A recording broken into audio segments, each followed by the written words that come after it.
ಇನ್ನು ದೆಹಲಿಯಲ್ಲಿ ಪ್ರಧಾನಿ ನಿವಾಸಕ್ಕೆ ಕಾಂಗ್ರೆಸ್ ಮುತ್ತಿಗೆ ವಿಷಯವಾಗಿ ಕಾಂಗ್ರೆಸ್ ನಡೆಯನ್ನ ಖಂಡಿಸಿ ಬೆಳಗಾವಿಯಲ್ಲಿ ಬಿಜೆಪಿ ಪ್ರತಿಭಟನೆಯನ್ನ ಮಾಡ್ತಾ ಇದೆ. ಚೆನ್ನಮ್ಮ ವೃತ್ತದಿಂದ ಪ್ರತಿಭಟನೆ ಮೆರವಣಿಗೆ ಆರಂಭ ಆಗಿದೆ. ಆರ್ಟಿಒ ವೃತ್ತದ ಬಳಿಯ ಕಾಂಗ್ರೆಸ್ ಕಚೇರಿಗೆ ನುಗ್ಗೋದಕ್ಕೆ ಬಿಜೆಪಿ ಕಾರ್ಯಕರ್ತರು ಪ್ರಯತ್ನ ಪಟ್ಟರು. ಡಿಸಿ ಕಚೇರಿ ಹತ್ರ ಬಿಜೆಪಿ ಕಾರ್ಯಕರ್ತರಿಗೆ ಪೊಲೀಸರು ತಡೆಯನ್ನ ಒಡ್ಡಿದ್ದಾರೆ. ಆ ಸಂದರ್ಭದಲ್ಲಿ ಕಾರ್ಯಕರ್ತರು ಹಾಗೇನೆ ಪೊಲೀಸರ ನಡುವೆ ತಳ್ಳಾಟ ನೂಕಾಟ ಆಯಿತು. ಬ್ಯಾರಿಕೇಡ್ ಹಾಕಿ ಕಾರ್ಯಕರ್ತರನ್ನ ಪೊಲೀಸರು ತಡೆದ್ರು. ಅದಾದ್ಮೇಲೆ ಜಿಲ್ಲಾಧಿಕಾರಿ ಕಚೇರಿ ಹತ್ರ ಬಿಜೆಪಿ ಕಾರ್ಯಕರ್ತರು ಪ್ರತಿಭಟನೆಯನ್ನ ಮಾಡ್ತಾ ಇದ್ದಾರೆ. ದೇಶವ್ಯಾಪಿ ಈ ನೀಟ್ ಅಕ್ರಮದ ಒಂದು ಹೋರಾಟ ತೀವ್ರಗೊಳ್ತಾ ಇದೆ. ಅದರಲ್ಲೂ ಮೊನ್ನೆ ರಾಹುಲ್ ಗಾಂಧಿ ಅವರು ಪ್ರಧಾನಿ ಮೋದಿ ನಿವಾಸದ ಹತ್ರ ಬಂದು ಮುತ್ತಿಗೆ ಪ್ರಯತ್ನ ಪಟ್ಟಂತ ಸಂದರ್ಭದಲ್ಲಿ ಆಗ ಆದಂತ ಒಂದು ಘಟನೆಗಳು ಏನಿದೆ ಅದು ಪರಸ್ಪರ ಒಂದಿಷ್ಟು ಹೋರಾಟಕ್ಕೆ ನಾಂದಿಯನ್ನ ಹಾಡಿದೆ. ಸಾಕಷ್ಟು ಕಡೆಗಳಲ್ಲಿ ಬಿಜೆಪಿ ಮತ್ತೆ ಕಾಂಗ್ರೆಸ್ ಅವರು ಪರಸ್ಪರ ಹೋರಾಟಕ್ಕೆ ಇಳಿದಿದ್ದಾರೆ.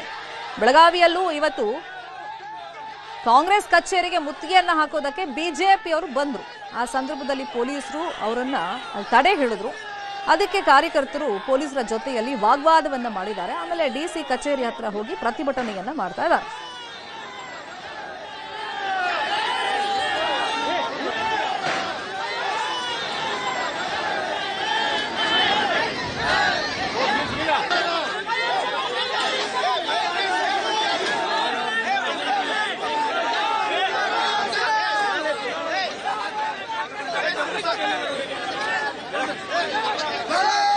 ಕಾಂಗ್ರೆಸ್ ನಡೆಯನ್ನ ಖಂಡಿಸಿ ಬಿಜೆಪಿ ಅವರು ಪ್ರತಿಭಟನೆಯನ್ನ ಮಾಡ್ತಾ ಇದ್ದಾರೆ. ಒಂದ್ ಕಡೆ ದೆಹಲಿಯಲ್ಲಿ ನೀಟ್ ಕೋಲಾಹಲವೇ ಉಂಟಾಗಿದೆ, ತೀವ್ರ ಸ್ವರೂಪವನ್ನ ಪಡ್ಕೊಳ್ತಾ ಇದೆ.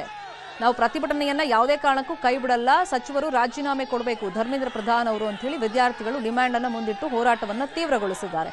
ಅದು ಕೇವಲ ದೆಹಲಿಗೆ ಮಾತ್ರ ಸೀಮಿತವಾಗಿಲ್ಲ, ರಾಷ್ಟ್ರಾದ್ಯಂತ ಈ ಹೋರಾಟದ ಕಿಚ್ಚು ವ್ಯಾಪಿಸಿದೆ. ಅದರ ಭಾಗವಾಗಿ ಯಾವಾಗ ಸಿಜೆಪಿ ಪಕ್ಷಕ್ಕೆ ಮತ್ತೆ ವಿದ್ಯಾರ್ಥಿಗಳ ಬೆಂಬಲಕ್ಕೆ ಕಾಂಗ್ರೆಸ್ ನಾಯಕರು ನಿಂತ್ಕೊಂಡ್ರು, ಪ್ರಧಾನಿ ನರೇಂದ್ರ ಮೋದಿ ಅವ್ರ ನಿವಾಸಕ್ಕೆ ಮುತ್ತಿಗೆ ಹಾಕಕ್ಕೆ ಅಂತೇಳಿ ರಾಹುಲ್ ಗಾಂಧಿ ಟೀಮ್ ಬಂತು.